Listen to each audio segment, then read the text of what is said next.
Bonjour, aujourd'hui sujet qui m'est collé. On va parler de ça, le trafic d'animaux sauvages.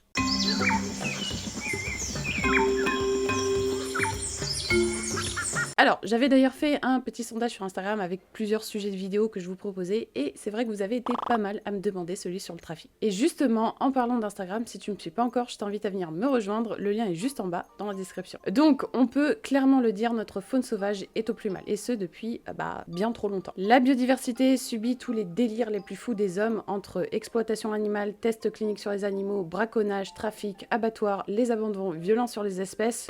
Il y a quand même pas mal de choses. Donc aujourd'hui, les faits sont là. En 40 ans, on a perdu 60% des populations d'animaux sauvages sur Terre. Du jamais vu. Entre 1970 et 2014, les populations de vertébrés ont chuté de 60% au niveau mondial et de 89% dans les tropiques d'Amérique du Sud et d'Amérique centrale. Donc c'est tout de même un peu alarmant puisque les espèces n'ont jamais décliné à un rythme aussi rapide qui est aujourd'hui 100 à 1000 fois supérieur à celui au cours des temps géologiques. Ça fait peur. Donc je vous refais la liste: agriculture intensive, dégradation des sols, surpêche, dérèglement climatique, pollution plastique, etc. Donc les principales menaces qui pèsent aujourd'hui sur la biodiversité sont toutes liées. Quasiment. Non, c'est pas quasiment, c'est carrément. Toutes sont liées aux activités humaines. 90%, c'est le pourcentage des terres impactées par les activités humaines sur la planète en 2050 si d'ici là, rien ne change. Mais nous, du coup, aujourd'hui, on va pas du tout mettre l'accent sur l'impact des activités humaines sur la biodiversité. Ouais, un peu si quand même. On va surtout mettre l'accent sur le trafic d'animaux. Pour commencer, voici quelques chiffres pour vous donner un peu l'envergure de la chose. Le commerce illégal d'animaux sauvages concerne chaque année 500 à 6 millions de poissons tropicaux, 5 millions d'oiseaux, 15 millions d'animaux à fourrure tels que par exemple les félins qui sont d'ailleurs très à la mode en ce moment, 2 millions de sauropsides et 30 000 primates. Rien que ça. Il s'agit là du troisième plus gros trafic mondial derrière le trafic de drogue et le trafic d'armes. Selon les estimations, ce serait entre 15 à 160 milliards d'euros par an, soit plus de 5 000 € de braconnage par seconde. C'est pharaonique. Donc le trafic illégal d'espèces sauvages est un sujet d'importance capitale puisqu'on a quand même 1 million d'espèces animales et végétales menacées d'extinction. Et c'est vrai que tous ces trafics ne fait qu'accélérer la disparition de ces espèces à vitesse grand V. Et dans le trafic d'animaux exotiques, plus l'animal va être rare, plus il va être difficile à trouver et du coup va être encore plus convoité et donc... Et la chose aussi qu'on ne sait pas forcément, c'est que le trafic d'animaux exotiques peut également engendrer des propagations de maladies zoonotiques. Et en général, les maladies zoonotiques, c'est vénère. Donc en plus de nuire à la biodiversité mondiale, ça augmente la propagation de maladies. Pourquoi fait-on du trafic d'animaux? Tout d'abord parce qu'il y a l'appât du gain et il y a aussi également la faiblesse des risques judiciaires encourus. Le crime portant sur les espèces sauvages, c'est pas le fait de fermiers, de pauvres fermiers avec des fusils rouillés qui va tirer sur un éléphant ou un rhinocéros. Non. C'est en fait une chose qui est perpétrée par des bandes très très organisées qui vont être également lourdement armées, qui bénéficient de systèmes GPS et de moyens de locomotion rapides. Et en général, les braconniers sont mieux équipés que les organismes de contrôle et ont des liens commerciaux qui s'élargissent aux organisations criminelles. Et elles sont aussi bien organisées et équipées et financées qu'une armée. Et tout ça à travers le monde. C'est pour vous dire l'ampleur de la chose. Donc ces organisations ont même parfois recours à des hélicoptères, donc des outils de vision nocturne et des tranquillisants vétérinaires. Et ces bandes n'hésitent pas du tout à opérer sur des territoires protégés ou emblématiques comme des réserves naturelles, des parcs nationaux ou des sites naturels classés par l'UNESCO. Et de temps en temps, ils sont prêts à en découdre avec les gardiens de ces espaces et parfois jusqu'à leur tirer dessus pour accomplir leur forfait. Je vais vous donner quelques exemples pour vous dire à quel point tout ça c'est un organisme qui rigole pas du tout et c'est très très dangereux. Donc en 2018, vous aviez 6 éco-gardes qui ont été tués dans le parc national de Virunga, donc dans l'est de la République démocratique du Congo. Donc les rangers ont été attaqués par des miliciens qui leur avait tendu une embuscade donc au fin fond du parc vers Niamey-Twitwi. En 2016, vous aviez également Roger Gower, un Britannique qui défendait les animaux, notamment les éléphants, qui a été tué par des braconniers en Tanzanie. Le défenseur des droits des animaux Wayne Lotter, qui lui a été assassiné en Tanzanie le 16 août 2017. Et un autre, ça s'est passé le 18 mars 2020, donc c'était un policier qui lui défendait les animaux et lui a été assassiné en Afrique du Sud au volant de sa voiture. Ou encore la célèbre Diane Fossey, donc fervente défendrice des gorilles, qui elle a été morte et assassinée à Virunga en 1985. Donc on peut le constater, ça déconne pas. Déjà d'une, on va poser les bases. Pourquoi il y a du trafic? Tout simplement parce qu'il y a de la demande. Un exemple tout bête. Le commerce, par exemple, illégal de sauropsides protégés a augmenté de 250% de 2004 à 2009 en France. Je vous invente pas les chiffres, c'est de la CITES. Donc en gros, la croissance de NAC, donc les nouveaux animaux de compagnie, tels que les lézards, les caméléons et autres sauropsides, c'est une catastrophe pour ces espèces. Donc rien que pour vous donner une petite idée, en Europe, c'est 3 pays qui sont directement impliqués dans tout ce trafic et qui concentrent 80% de ce commerce avec la France en tête. C'est une défaite. Français, française, ça ne va plus du tout. Donc entre 2008 et 2017, c'est plus de 2 millions de spécimens qui ont été saisis, notamment des mammifères, donc qu'ils soient morts ou vivants d'ailleurs. Parce que oui, il y a beaucoup d'animaux et certaines parties de leur anatomie qui auraient certaines vertus, mais ça, on y reviendra un peu plus tard. Donc d'après des données disponibles, tout ce trafic reposerait en partie sur le transport aérien, puisque apparemment un quart des saisies réalisées en France métropolitaine ont lieu dans les aéroports. Alors un exemple qui a d'ailleurs fait la une du net et des journaux locaux. Je pense que vous en avez entendu parler de cette fameuse histoire de bébé tigre de 2 mois qui a été découvert à Bangkok dans les bagages d'une Thaïlandaise qui s'apprêtait à partir en Iran. Alors déjà, faut qu'on m'explique d'où tu mets un tigre dans tes valises. Il y a des gens, vraiment, ils ont aucune gêne. Je comprends pas. Heureusement que les rayons X ont détecté ce pauvre petit. Et dans l'article, d'après le responsable de la division de la protection de la faune et de la flore, il a expliqué qu'en fait le bébé avait été drogué pour qu'il puisse être calme dans la valise, pour pas qu'il puisse faire de bruit ou qu'il dorme, tout simplement. Et évidemment, il n'a pas su préciser s'il s'agissait d'un tigre sauvage ou d'un tigre né en captivité. Donc la demande de produits de faune sauvage augmente constamment et tout ce trafic croîtrait de 5 à 7% par an. C'est énorme. Mais il y a quand même beaucoup de pays qui vont rassembler leurs forces pour justement stopper tout ce massacre. Et à ce propos, faut que je vous parle d'un truc. C'était en 2019, il y a une grosse, même une monstrueuse saisie qui a été réalisée. Donc cette saisie a permis au total de saisir bon nombre d'espèces ou de parties d'espèces. Je vous mets la liste juste ici. Je vais pas tout vous lire parce que sinon on y est encore demain. Mais comme vous pouvez le constater, les chiffres sont assez alarmants. Par le nombre de pays que cette opération a mobilisé, c'était la plus grande opération contre la criminalité liée à tout ce qui était trafic d'espèces sauvages qui a jamais été menée. Donc cette opération a été coordonnée par l'Interpol et l'Organisation mondiale des douanes, donc l'OMD, et grâce à cette opération, ils ont quand même pu arrêter 600 suspects. Et cette opération a bien entendu un nom, et c'est l'opération Thunderbolt. Alors en moyenne, on peut constater une diminution de 62% de ces espèces menacées là où le commerce est actif. Alors c'est un chiffre énorme qui entraîne certes une diminution importante des espèces sauvages, voire la disparition locale pour certaines. Pourtant, même s'il existe ce trafic illégal, il y a aussi tout ce qui est commerce légal qui est mis en place. Malheureusement, ce commerce est assez mal réglementé et mal surveillé. Alors il y a également un rapport qui a été publié en mars dernier par WWF et Trafic qui révèle que la France jouait quand même un rôle assez important dans tout ce commerce légal d'espèces sauvages. Et du coup, c'était entre 2008 et 2017, donc c'est plus de 28 millions qu'elle importe et près de 46 millions qu'elle exporte. Bon, je suis obligée de vous montrer justement de comment sont transportés ces animaux, donc âme sensible, squeezez le prochain passage. Donc voilà comment les oiseaux sont par exemple transportés, donc c'est des pratiques qui sont effectivement effroyables mais qui sont malheureusement courantes. Vous aviez également la porte-parole de la police locale qui a ajouté que certains oiseaux étaient encore en vie, certains étaient déjà très faibles et d'autres bien évidemment sont morts. Donc sur tous les animaux qui sont transportés, il y en a une bonne majorité qui meurent pendant le processus de transport. Si de telles pratiques vous semblent vraiment effroyables, elles sont malheureusement pas si rares. Et d'après le réseau de Wildlife Trade Monitoring Network, les trafiquants utilisent même régulièrement des bouteilles afin de transporter les oiseaux sans qu'ils puissent bouger et qu'ils fassent de bruit. Avoir des animaux domestiques en Indonésie, ça fait partie malheureusement intégrante de la culture nationale, mais le problème c'est que la demande élevée pour certaines espèces, ça alimente la chasse excessive et ça pousse de nombreuses populations à disparaître rapidement. Donc les amis, dans cette vidéo, on va pouvoir avoir la chance d'écouter un spécialiste, Pierre de Chabannes, qui travaille pour National Geographic USA, qui a accepté une interview à propos de tout ce trafic autour des animaux sauvages. On a parlé beaucoup ces derniers temps du trafic d'oiseaux en Indonésie et de la vente sur des oiseaux sur le marché de Jakarta. On ne peut rien faire contre ça. Il n'y a rien à faire. Le seul truc que tu peux faire, c'est acquérir les oiseaux qui ont le plus de valeur au niveau de la conservation et les garder bien planqués et les faire reproduire. Et pour sauver la sous-espèce ou l'espèce, tu n'as rien d'autre à faire. Que le président d'Indonésie lui-même est un collectionneur d'oiseaux et soutient les marchés et que beaucoup de vendeurs dans le marché travaillent pour lui. Donc, qu'est-ce que tu veux faire dans ces cas-là ? Et quand tu vois que l'un des conseillers scientifiques du président est l'un des plus gros trafiquants de félins, de reptiles et d'oiseaux du pays, tu ne peux rien faire. Il Il n'y a rien à faire dans ces cas-là. Tout ce que tu peux faire, c'est tenter d'infléchir au mieux le cours des choses en récupérant les animaux des espèces les plus menacées et en te disant, bon, ceux-là, au moins, on les met en sécurité. Et pitié, donnez-moi de l'argent pour le faire. Parce que c'est là, le centre PCBA, c'est exactement ce qu'ils font.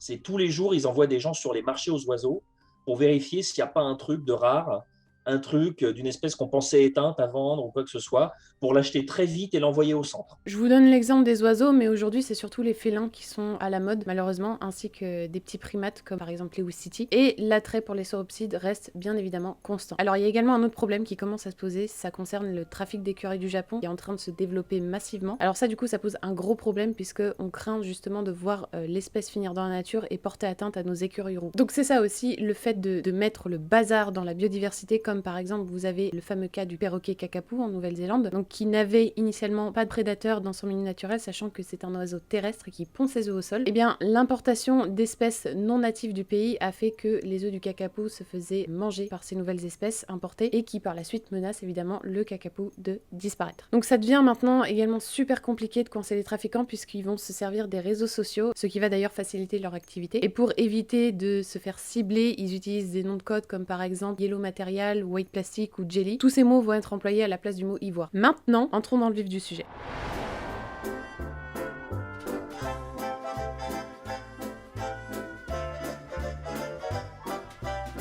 Le fléau des réseaux sociaux pour les animaux. Qui n'a jamais vu de vidéos sur Instagram, Snapchat ou bien alors TikTok avec une personnalité publique en train de jouer avec un lion ou alors de câliner un léopard? Aujourd'hui, vous avez certains comptes sur les réseaux sociaux qui rassemblent plusieurs millions d'abonnés qui vont suivre quotidiennement ces personnalités aux côtés d'animaux sauvages, le plus souvent dangereux, comme par exemple des lions, des léopards, des hyènes, des tigres, etc. etc. Même si ces personnalités telles que Chandor Larentie ou Cody Huntle se présentent sur les réseaux dans leur milieu de travail ou dans leur parc naturel zoologique, même dans la plus honnête des démarches, eh bien, c'est pas ouf. Certaines personnes vont minimiser les risques du danger et vont vouloir faire la même chose. Approcher ou posséder ces animaux. Il n'y a qu'à regarder les commentaires.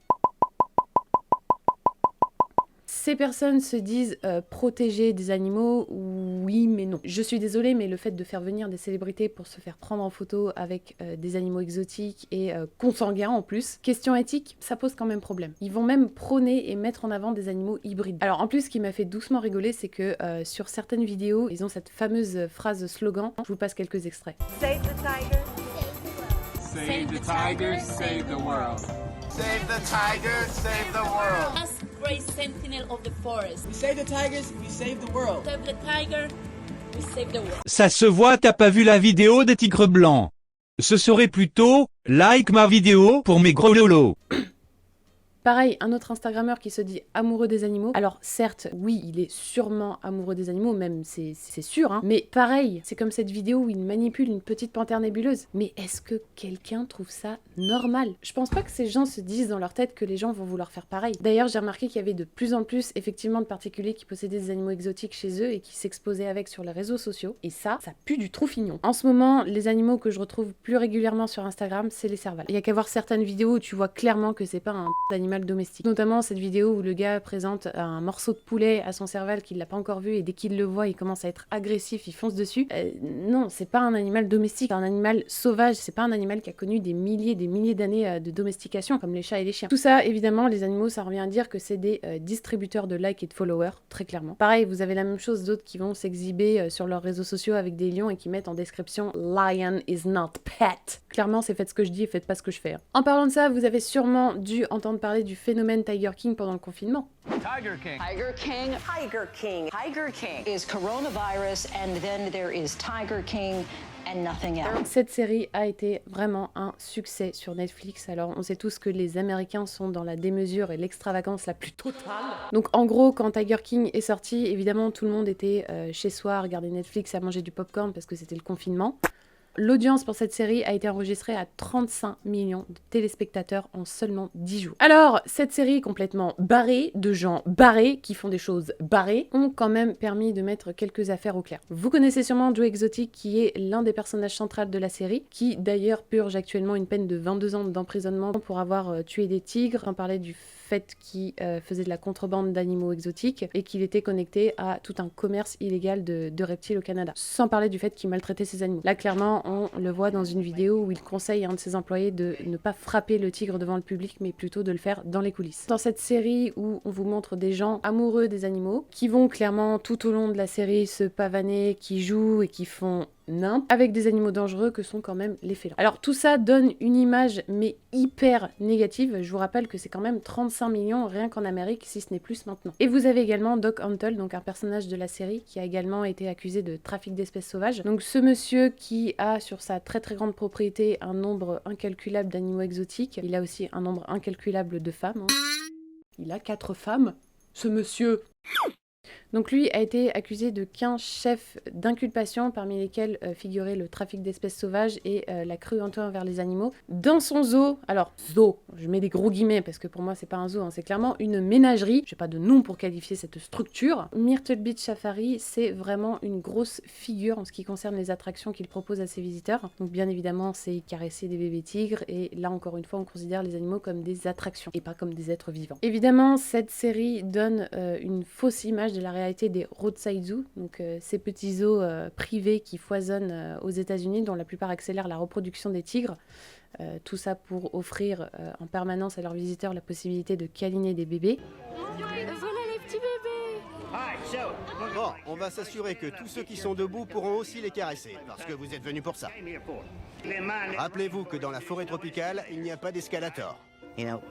Les gens ne font attention qu'est-ce qui les touche directement. Si vous mettez un bébé tigre sur les genoux d'une famille, il craque pour lui. Et là, on a toute leur attention pendant 15 minutes. On peut leur dire, il faut sauver la forêt tropicale, vous êtes en train de tuer ces bébés tigres avec leur environnement. Et quand ils repartent, ils voient les choses tout autrement. Faites attention aux griffes des pattes arrière surtout. Mamie ? Ils ont quel âge? 6 semaines. Entre l'âge de 4 et 16 semaines, un bébé tigre peut rapporter 100 000 $. Les gens paient pour les caresser, jouer et se prendre en photo avec eux.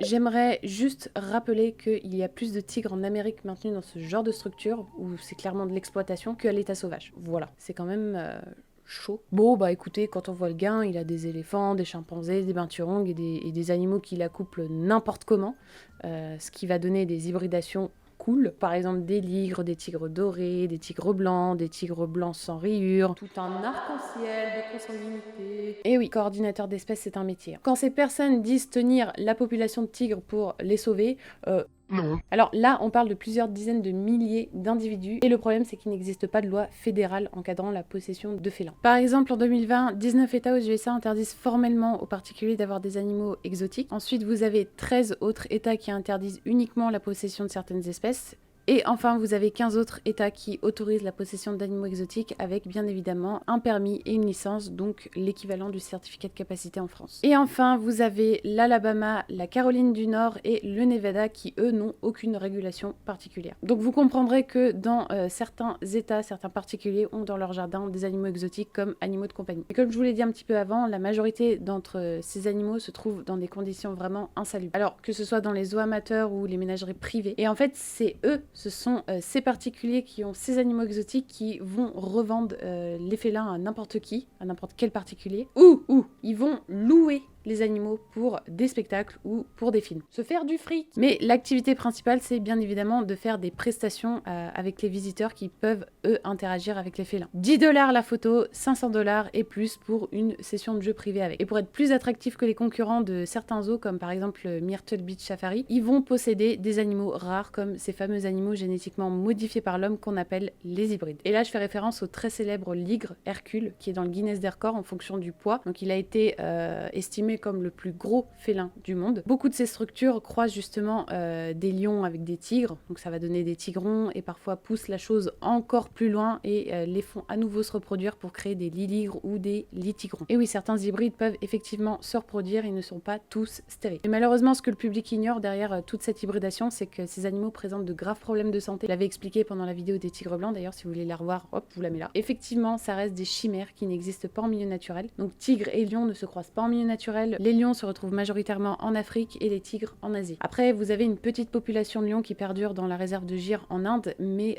vraiment les cas d'hybridation dans la nature entre tigres et lions n'ont jamais été recensés. En tout cas, à ma connaissance. Vous l'aurez compris, ces animaux sont entièrement créés pour attirer les touristes. On peut clairement le dire, hein, ces propriétaires de félins éprouvent vraiment le désir profond de posséder quelque chose que personne n'a. C'est clairement un concours de et ce sont évidemment des personnes qui ont assurément un ego surdimensionné, donc leur intérêt reste bien évidemment la frime. Donc tout ça en se montrant sur les réseaux, montrant qu'ils sont capables de contrôler des animaux dont la plupart des gens ont peur.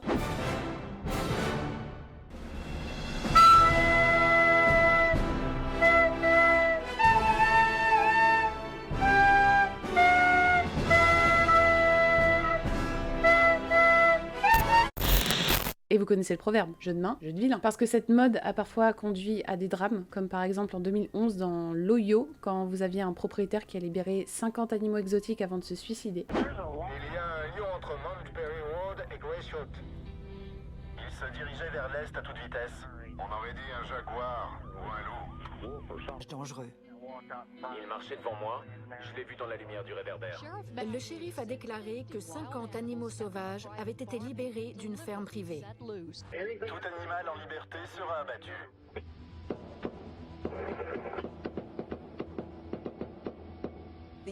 Les animaux. Cet état de fait va certainement encourager à légiférer sur le sujet. 48 animaux ont été abattus. L'affaire a poussé le législateur de l'Ohio à édicter une loi qui limite la propriété d'animaux exotiques. Vous avez également cette fameuse scène où vous avez un employé de Joey qui se fait manger le bras, littéralement par un tigre. Donc il a plus de bras, il a un moignon. Un employé a été attaqué par un tigre et il est grièvement blessé. Ils envoient l'hélico quand l'ambulance sera là. Le bras a été arraché, on n'a pas le temps d'attendre. Je vais chercher le brancard. Vire tout ce qu'il y a dans l'allée, dégage la voie. Et apporte une civière. Ça va aller? Reste avec nous. Qu'on reste clair sur ce point. Ces animaux ne sont pas des animaux domestiques qui auraient connu des centaines, voire des milliers d'années d'élevage en captivité. Donc au-delà de la mauvaise hygiène des endroits où sont gardés les animaux, vous avez également des organisations et des associations qui ont observé une très mauvaise alimentation et de très mauvais soins vétérinaires. Parce qu'effectivement, la viande, ça coûte cher et les vétos aussi. Donc au final, ces animaux finissent par souffrir de nombreuses maladies métaboliques et nutritionnelles. Si vous regardez certaines vidéos, vous allez pouvoir constater qu'il y a des tigres qui louchent, mais vraiment du jamais vu, à un tel point qu'ils ont carrément du mal à se déplacer. Vous avez certains animaux qui, eux, ont la colonne vertébrale complètement déformée par le manque de calcium et d'une très mauvaise alimentation. Il y a même des associations qui ont comparé une déformation de dos d'un tigre à celle d'un chameau. D'un chameau! Des enclos sales, des enclos étroits, des animaux avec des blessures ouvertes laissées sans soin. Donc les amis, chaque fois que vous voyez des installations où vous pouvez toucher ou entrer en contact direct avec des félins ou autres animaux exotiques, c'est direct, drapeau rouge. C'est anti-conservation, c'est anti-bien-être animal. Les gens dans cette série ont quand même été victimes de leur succès, puisque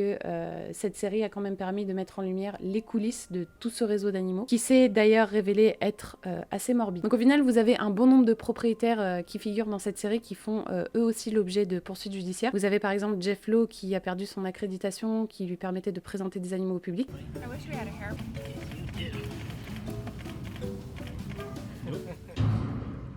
Nope. Get out. Yeah, no. Yeah.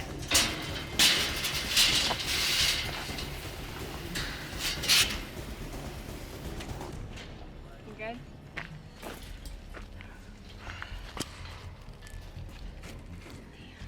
I'm fine.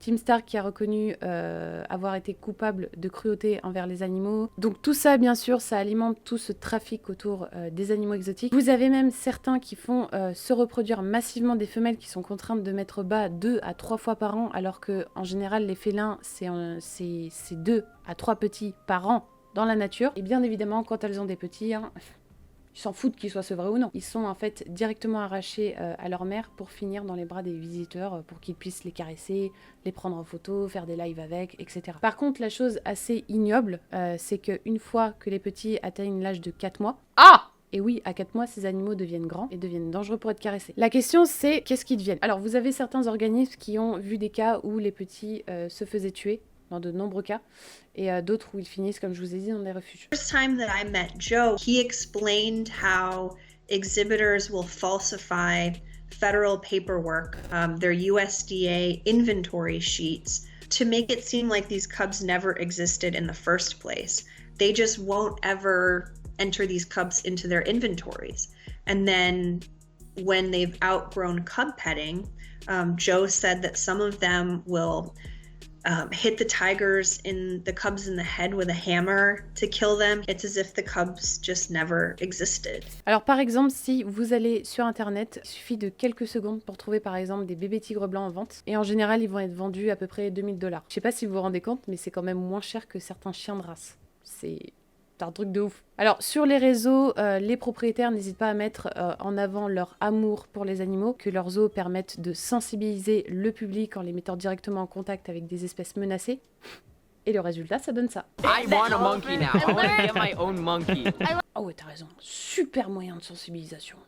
Chapeau, mec. Et le pire, c'est que ces zoos se disent accroître les populations en les faisant se reproduire. Mais accroître quoi? Une population d'animaux hybrides consanguins et malades? Bon, c'est vrai que croiser 5 sous-espèces de tigres différentes favorise la conservation. Le plus célèbre de ces croisements, ça va être entre le tigre du Bengale et le tigre de Sibérie, et parfois d'autres croisements encore plus improbables. Donc vous comprendrez que ça n'a clairement aucun, mais aucun intérêt pour la conservation. Maintenant, on va passer à un autre cas. Vous pensiez que les Américains étaient dans la démesure? Bah là, on passe au level d'au-dessus quand même. Mais genre vraiment. Bon, Léa, ta vidéo est très intéressante, mais ferme ta bouche JPP de t'entendre. Ah, bah ok. Bah vendredi alors.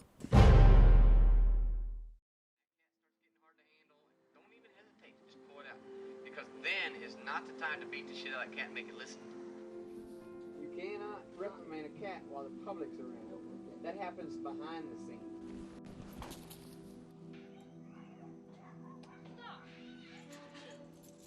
Stay back.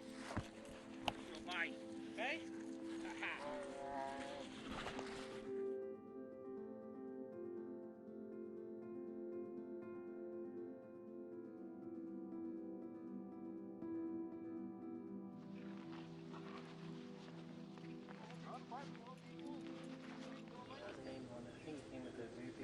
Yeah, from Bill Meadows at Tiger Safari.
Voilà, la suite très prochainement. En attendant, n'hésite pas à t'abonner et à partager.